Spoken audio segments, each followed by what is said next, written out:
میرا نام آصف علی ہے۔ ہم 3 بھائی اور 2 بہنیں ہیں۔ میرے بھائی کا نام ریحان اور چھوٹے کا نام شان ہے۔ میں نے ابتدائی کلاس سے اسکول جانا چھوڑ دیا تھا، جس کی خاص وجہ والد صاحب کی وفات تھی۔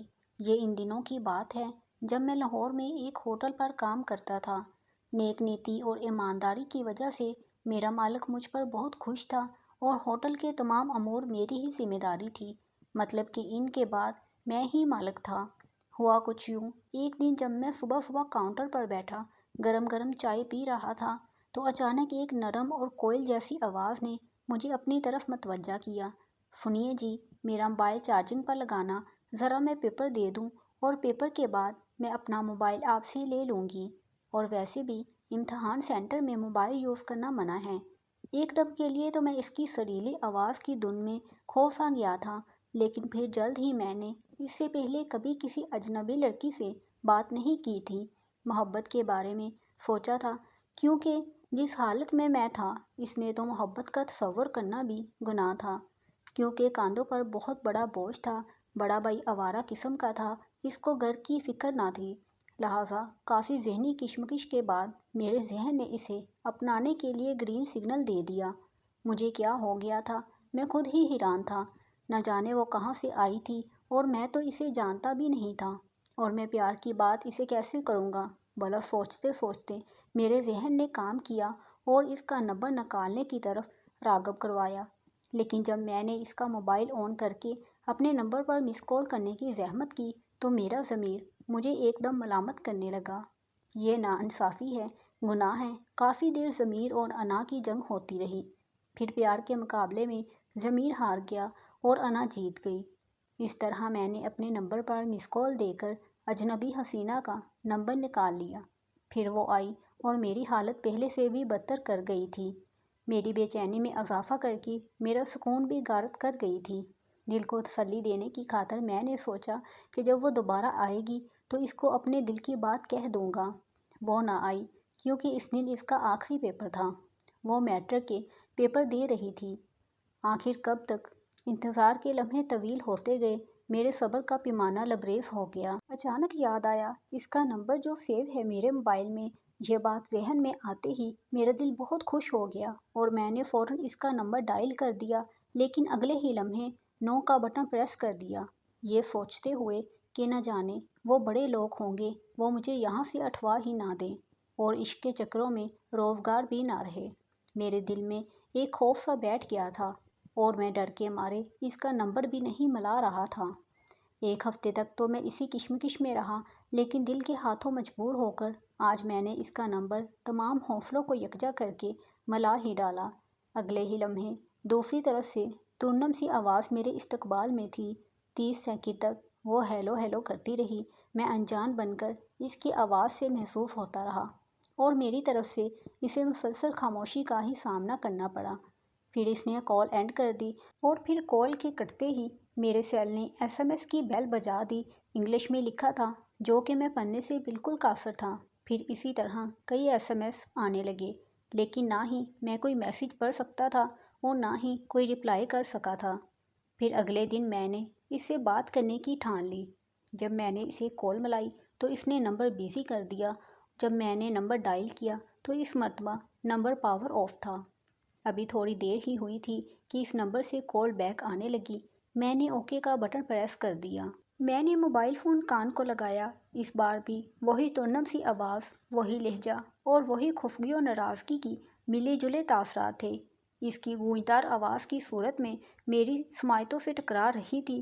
اب بھی بات کرنے کی مجھ میں ہمت بھی نہ بن رہی تھی۔ پھر کیا تھا، میرے لبوں سے ہیلو ہیلو کے الفاظ آزاد ہوئے۔ میرا ہیلو کا شبد اس نے سنتے ہی شکووں اور سوالوں کی بوچھار کر دی۔ کون ہو تم اور کیوں پچھلے کئی روز سے میری پریشانی کا باعث بنے ہوئے ہو؟ اس سے اپنے گزشتہ رویے کی معافی مانگی اور ساتھ ہی ساتھ اسے تمام صورتحال سے آگاہ کر دیا۔ جب میں اپنا حال دل اس کے سامنے کھول کر بیان کرنے لگا تو اس نے بغیر کوئی الفاظ سنے ہی کال ڈراپ کر دی اور ساتھ ہی پھر سیل فون بھی آف ہو گیا۔ پھر میں مسلسل ٹرائی کرتا رہا، لیکن مایوسی کا سامنا کرتے ہوئے میں نے موبائل جیب میں ڈال لیا۔ پھر اس نے عشاء کے بعد کال کی اور کل دن کے وقت بات کرنے کو کہا اور پھر سے کال ڈسکنیکٹ کر دی۔ وہ رات بہت ہی بے چینی سے گزری، نیند بھی تھی کہ میری آنکھوں سے کوسوں دور تھی۔ صبح جلدی نماز پڑھی اور اپنے رب سے اپنی بھلائی کی دعا کی۔ یہ 11 بجے کا ٹائم تھا جب میرا سیل فون بجا اور کال اجنبی محبوبہ کی تھی۔ سلام دعا کے بعد اس نے میرا شکریہ ادا کیا اور بولی اس دن تیزی میں آپ کو تھینکس تک نہ بول سکی، جس کا بعد میں مجھے کافی دکھ ہوا تھا۔ میں نے کہا کوئی بات نہیں، کیسی ہیں اور امتحان کیسے ہوئے ہیں؟ اس نے کہا میں اللہ کے کرم سے بالکل عافیت سے ہوں اور امتحان بھی اچھے رہے، آپ سناؤ کیسے ہو؟ وہ اتنی جذباتی تھی کہ اس نے یہ بھی نہ پوچھا کہ نمبر کہاں سے لیا۔ میں نے کہا جب سے آپ سے ملا ہوں ٹھیک نہیں ہوں، پتہ نہیں مجھے کیا ہوتا جا رہا ہے۔ پہلے تو بالکل ٹھیک تھے۔ وہ مسکرانے لگی۔ مسکراتے ہوئے وہ کافی اچھی لگ رہی تھی۔ وہ بچی نہ تھی، میری بات سمجھ چکی تھی۔ اس کا نام لیلا تھا، گھرانے کی تھی، جو 3 گھنٹے تک ہماری بات ہوتی رہی۔ پہلی ہی بات میں ہم ایک دوسرے کے قریب ہو چکے تھے۔ یوں 6 ماہ کے دوران ہماری دوستی پیار میں بدل گئی اور اس دوران ہماری دوبارہ ملاقات ہوئی۔ لیلا تو میری دیوانی ہو گئی تھی۔ لیلا اپنے والدین کی اکلوتی اولاد تھی۔ اس کے پاپا امیر تھے، جبکہ لیلا اپنی امی اور ماموں کے ساتھ رہتی تھی۔ لیلا نے کافی بار مجھے یہ کام چھوڑنے کا بولا اور اپنے علاقے میں کام پر لگوانے کا کہا، لیکن میں ہر بار ہی ٹال دیتا تھا کیونکہ میں اپنے مالک سے بے وفائی نہیں کر سکتا تھا، کیونکہ اس نے مجھے اپنے بیٹوں کی طرح پیار دیا تھا اور میں ان دنوں کام پر آیا تھا جب میری عمر کھلونوں سے کھیلنے کی تھی۔ وقت آوارہ پنچھی کی طرح ہوا، میں پرواز میں رہا۔ ہم روز ملتے رہے اور فون پر لمبی لمبی باتیں کرتے رہتے۔ اس کی مجھ سے دوستی کرنے کی ایک وجہ میرا توتلا پن بھی تھا۔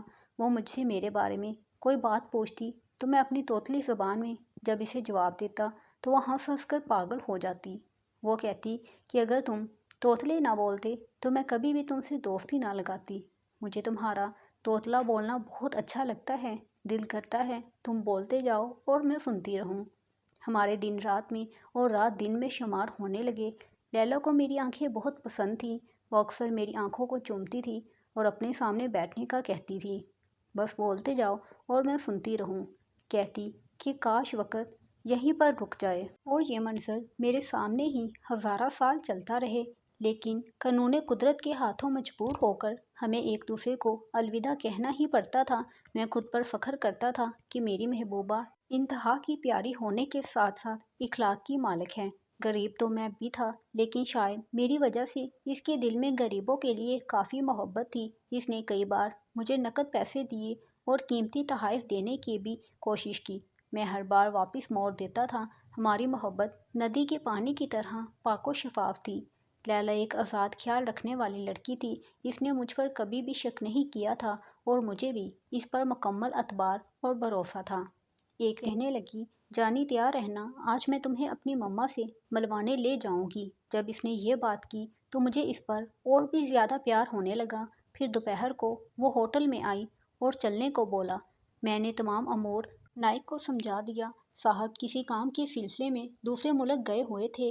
لیلا اپنے ڈرائیور کے ساتھ اپنی نئی کار میں آئی تھی اور مجھے بتا رہی تھی کہ پہلے ہمارے پاس بس ایک ہی کار تھی، لیکن اب میں نے اپنے لیے نئی کار لے لی ہے۔ میں اسے مبارکباد دی۔ باتوں باتوں میں ہم لیلا کے گھر پہنچ گئے۔ آج میں نے بہت اعلیٰ قسم کا لباس پہن رکھا تھا اور شہزادہ محسوس کر رہا تھا۔ لیلا کی امی بہت پیار کرنے والی ماں تھی۔ اس نے مجھے اپنے بیٹے کی طرح اپنا سمجھ کر بہت پیار کیا، میری بہت خدمت کی۔ پھر میں اکثر مہینے میں 1 یا 2 بار لیلا کے گھر کا چکر لگاتا۔ زندگی میں خوشیاں ہی خوشیاں ہو گئی تھی۔ زندگی جنت کی طرح لگتی ہے۔ میری زندگی بھی لیلا کے ساتھ جنت ہی تھی۔ ہمیں خوابوں میں بھی ایک دوسرے سے الگ ہو کر بہت دکھ ہوتا تھا۔ ہم نے ہمیشہ ہی ایک ساتھ رہنے اور جلدی ایک ہونے کا عزم کر لیا تھا۔ انتظار صرف اور صرف لیلا کے پاپا کا تھا۔ لیلا نے مجھے کہا کہ پاپا بھی مجھ پر جان نچھاور کرتے ہیں، میں انہیں آسانی سے منا لوں گی، لیکن وہ اس بات سے بالکل ہی بے خبر تھی کہ جو ہمارے مقدر میں لکھی جا چکی ہوتی ہے۔ کہتے ہیں نا کہ برا وقت کبھی بھی بتا کر نہیں آتا، بالکل اسی طرح دن کے وقت نے یہ بری خبر سنائی۔ صاحب اپنی تمام جمع پونجی کے ساتھ اپنا سفر باندھ کر دبئی روانہ ہوئے اور میں لاوارث ہو کر رہ گیا۔ میں زیادہ پڑھا لکھا نہیں تھا، ورنہ شاید مجھے اچھی نوکری مل جاتی۔ میں انہی سوچوں میں گم تھا کہ مجھے لیلا جان کی یاد آ گئی۔ چلو اس سلسلے میں اس سے بات کرتا ہوں۔ رات کے 10 بجے لیلا کو میں نے کال کی اور نہ جانے کتنی کالز کر ڈالی، اور اس نے ایک بھی کال پک نہ کی۔ لیلا کا گھر یہاں سے کافی دور تھا، گرمیوں کے دن تھے۔ میں نے سوچا کہ یہیں پارک میں رات گزار لیتا ہوں، کل رب بہتر سبب نکالے گا۔ گاڑیوں کے شور اور انجان جگہ پر نیند تھی کہ آنے کا نام بھی نہیں لے رہی تھی۔ رات کا نہ جانے وہ کون سا پہر تھا جب نیند کی دیوی مجھ پر مہربان ہو گئی۔ صبح جلدی فجر کی نماز پڑھنے لگا۔ نماز سے فارغ ہو کر جب میں نے جیب میں ہاتھ ڈالا تو میرا فون 2 ماہ کی تنخواہ کے سمیت ہی غائب تھا۔ مجھ پر تو جیسے قیامت ہی ٹوٹ رہی تھی۔ میرے پاس لیلا کا نمبر تو تھا ہی۔ میں ہوٹل کی جگہ پر گیا۔ میری آنکھوں سے بے شمار آنسو بہنے لگے تھے، کیونکہ اس جگہ پر میری کافی وابستگی تھی اور میں یہاں پر ہی پروان چڑھا تھا۔ یہ جگہ میرے لیے ماں کی مثال رکھتی تھی، مگر افسوس کہ مجھے اب اس کو خیر آباد کہنا تھا۔ لاہور چھوڑنے کے لیے میرا من تو نہیں کر رہا تھا، کیونکہ یہاں میرے دل کی دنیا بھی آباد تھی۔ یہ خیال آتے ہی میں نے لیلا کے گھر جانے کا ایک بار فیصلہ کر لیا۔ جہاں میں لیلا کے گھر کے سامنے پہنچا تو اس کا گیٹ لاک شدہ ملا۔ میں نے قریب ہی ایک شاپ والے سے پوچھا تو اس نے مجھے بتایا کہ وہ لوگ اپنے بنگلے میں شفٹ ہو گئے ہیں۔ یہ سننا تھا کہ میرے پاؤں تلے سے زمین نکل گئی۔ اس نے کہا کہ یہ کرائے کا گھر تھا اور مجھے پتہ بھی نہیں تھا کہ وہ کہاں چلے گئے ہیں۔ یہ سن کر میرا دل پھٹنے لگا تھا اور دماغ چکرانے لگا تھا۔ جیسے تیسے میں نے اپنے حواس بحال کیے اور وہاں سے چلتا بنا۔ آج کا سورج شاید میرے لیے طلوع نہ ہوا تھا۔ آج شہر ویران سا لگنے لگا تھا۔ میں 2 ہفتوں تک لیلا کو پاگلوں کی طرح ڈھونڈتا رہا، لیکن مسلسل ناکام رہا۔ میں بہت اداس ہوا اور مایوسی کی کیفیت میں اپنے شہر جانے والی گاڑی میں سوار ہو گیا۔ سارے راستے میں اپنی محبوبہ کی یاد میں آنسو بہاتا رہا۔ جانے وہ کیسی ہوگی، اس کی حالت بھی میرے جیسی ہوگی۔ وہ تو میرے بن ایک پل بھی نہیں رہ پاتی تھی، نہ جانے اب کیسے جی رہی ہوگی۔ اس طرح میں گھر واپس آیا اور گھر والوں کو بتا دیا صاحب بیرون ملک چلے گئے ہیں۔ اس دوران میں 6 ماہ تک چارپائی کا ہو کر رہ گیا تھا۔ میں مر جاتا، لیکن میرا دل کہتا کہ مجھے لیلا کی دعاؤں نے بچا لیا ہے۔ پھر میں نے دوستوں کی مدد سے ایک کریانہ اسٹور بنا لیا۔ اس دوران میں بھی لیلا کو کافی یاد کرتا رہا، یہاں تک کہ میں اسموکنگ کا عادی ہو گیا۔ میں ہر ماہ لاہور آتا رہتا ہوں اور یہاں پر لیلا کو تلاش کرتا رہتا ہوں۔ مختلف پارکوں اور ہوٹلوں میں لیلا کو تلاش کرتا ہوں۔ گھر والوں نے کافی زور دیا کہ میں شادی کر لوں، لیکن لیلا سے کیا ہوا وعدہ میں نہ توڑ سکا اور مسلسل انکار کرتا رہا۔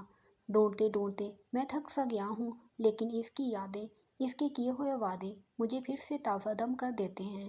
دن گزرتے رہے، لیکن لیلا کی محبت میرے اندر پہلے کی طرح ہی جوان رہی۔ میں بھی گھر واپس آ گیا اور خود کو روزمرہ کے کاموں میں مصروف کر لیا۔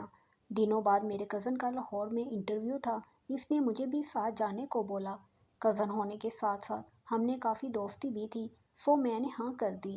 لاہور پہنچنے پر گزرا ہوا وقت ایک فلم کی سین کی مانند میرے آگے چلنے لگا تھا۔ میں اپنے جذبات پر قابو پا نہیں سکا۔ میری حالت غیر ہوتی گئی اور میری آنکھوں سے آنسو برسنے لگے۔ 2 دن ہم لاہور میں رہے۔ میری طبیعت کافی بگڑ گئی۔ جب ہم لاہور سے گھر واپس آنے لگے، میرے کزن سجاد نے بولا کہ بندہ لاہور تو قسمت سے آتا ہے، چلو داتا صاحب کے مزار پر حاضری دے لیں۔ میں فوراً مان گیا اور داتا صاحب حاضری دینے کے بعد ہم لوگ باہر آئے تو میں دربار کے صحن میں بیٹھ گیا۔ لوگوں کی بھیڑ میں مجھے ایک ایسا چہرہ نظر آیا جس کا ہو بہو چہرہ میرے دل میں نقش تھا۔ میں انہی سوچوں میں تھا۔ میں اسے پہچاننے کی کوشش کر رہا تھا کہ اس نے میری طرف دیکھا۔ جب آنکھیں چار ہوئیں تو اس کے گوڑے گوڑے گالوں کو آنسوؤں کے قطرے داغدار کرتے رہے۔ اس کی آنکھوں میں مجھے ہزاروں شکوے نظر آ رہے تھے۔ اس کے انداز سے گاہے بگاہے لگ رہا تھا کہ جیسے اس کا مجرم میں ہی ہوں۔ پھر اس نے مجھے سائڈ پر ایک برآمدے میں آنے کو بولا۔ میں کزن کو انتظار کرنے کا بول کر خود اس کے پیچھے پیچھے چلنے لگا۔ برآمدے میں پہنچنے پر کافی دیر خاموشی چھائی رہی، جسے تھوڑی دیر بعد لیلا کی سسکیوں نے توڑا تھا۔ پھر وہ مجھ سے مخاطب ہوئی، آصف، کیا یہی تمہارا پیار تھا، یہی چاہت تھی؟ کتنے بے وفا ہو کہ بڑے سنسار میں مجھے اکیلا چھوڑ کر چلے گئے۔ اتنا بھی نہیں سوچا کہ میری زندگی آپ کے بنا کیسے گزرے گی۔ مجھے ایک دم تو شرمندگی محسوس ہونے لگی۔ میں نے اسے 7 سال پہلے نوکری ختم ہونے کے بارے میں بتایا تھا۔ موبائل کا گم ہونا سب کچھ بتا دیا تھا، اور پھر یہ بھی بتا دیا تھا کہ آج 27 برس کا ہو جانے کے بعد بھی میں نے شادی نہیں کی۔ کیوں نہیں کی؟ میں آپ سے کیا ہوا وعدہ آج بھی نبھا رہا ہوں۔ پھر وہ پھوٹ پھوٹ کر رونے لگی اور مجھے کہنے لگی، بس کرو، اب چپ ہو جاؤ۔ بھلے ہی تم مجھے تنہا کر گئے تھے، لیکن نہ جانے دل یہی کہتا تھا کہ وہ بے وفا نہیں ہو سکتا۔ پھر بہت زیادہ باتیں ہونے کے بعد میں نے پوچھا، کیا تم نے مجھے یاد کیا؟ پھر وہ پھوٹ پھوٹ کر رونے لگی اور کہنے لگی، بہت زیادہ یاد کرتی رہی، ایک ایک پل آپ کی یاد میں گزارا ہے اور پل پل مرتی رہی۔ اور آج بھی میں تم سے بہت زیادہ پیار کرتی ہوں، کیونکہ تم ہی میرا پہلا اور آخری پیار تھے۔ میری امی نے آپ کا بہت انتظار کیا تھا، مگر آپ نہ آئے۔ اس کے بعد میرے کافی رشتے آنے لگے، میں مسلسل انکار کرتی رہی۔ پھر ماں باپ کی عزت کا بھی خیال تھا، آخر مجھے اپنی محبت کی قربانی دینی پڑی، اور پھر میں نے شادی کے لیے ہاں کہہ دی۔ شادی ہو جانے کے بعد مجھے ایک راز کا پتہ چلا جو میرے شوہر نے مجھے بتایا تھا۔ تم جس ہوٹل پر کام کرتے تھے وہ میرے بابا نے ہی بند کروایا تھا، اور انہوں نے اس ہوٹل کے مالک کو بہت سے پیسے دیے اور کہا کہ تمہیں تمہارے گاؤں چھوڑ کر وہ ہمیشہ ہمیشہ کے لیے دوسرے ملک چلا جائے۔ یہ سارا میرے باپ کا کیا دھرا تھا، اور میرا باپ ہمیں لے کر نئے گھر میں شفٹ ہو گیا تاکہ تم کبھی بھی مجھے تلاش نہ کر سکو، کیونکہ میرے ابو ہی ہماری شادی میں رکاوٹ بنے ہوئے تھے۔ تم غریب تھے، اس لیے وہ تم سے میری شادی نہیں کرنا چاہتے تھے، اور اسی لیے انہوں نے یہ سب چال چلی تھی۔ مگر میری ماں یہ سب نہیں چاہتی تھی۔ سب پتہ ہونے کے بعد بھی وہ مجبور تھیں، اس لیے وہ چپ تھیں۔ شادی کے بعد جب مجھے حقیقت کا پتہ چلا تو میری تو زندگی ہی اجڑ گئی۔ میرے شوہر سے نہ بن پائی۔ شادی کے دوسرے سال ہی وہ مجھے طلاق دے کر ہمیشہ ہمیشہ کے لیے دوسرے ملک چلا گیا۔ جب میرے ابو کو میری طلاق کا پتہ چلا تو وہ یہ صدمہ برداشت نہ کر سکے، اور انہیں ہارٹ اٹیک ہونے کی وجہ سے اس دنیا سے رخصت ہو گئے۔ 1 سال تو میرا اسی طرح گزر گیا۔ پھر میں آپ کو ڈھونڈنے کی کوشش کرنے لگی کہ کہیں آپ مجھے مل جاؤ اور میں ساری حقیقت آپ کو بتا سکوں۔ بہت دعاؤں کے بعد آج مجھے آپ مل ہی گئے ہیں۔ اس کے بعد وہ پھوٹ پھوٹ کر رونے لگی۔ یہ سب سن کر میری آنکھوں میں بھی آنسو آ گئے۔ پھر ہم نے مل کر ایک فیصلہ کیا۔ وہ فیصلہ شادی کرنے کا فیصلہ تھا۔ شاید قسمت کو یہی منظور تھا۔ لیلیٰ اور میں نے سادگی سے نکاح کر لیا۔ میرے گھر والے اور لیلیٰ کی ماں کو اس شادی پر کوئی اعتراض نہ تھا۔ آج اس بات کو 3 سال کا عرصہ گزر گیا ہے۔ میں لاہور شہر میں ایک بہت بڑا ریسٹورینٹ چلا رہا ہوں۔ اللہ تعالیٰ نے ہمیں 2 بچوں سے بھی نوازا ہے۔ لیلیٰ اور میں اپنے بچوں کے ساتھ ایک خوشگوار زندگی گزار رہے ہیں۔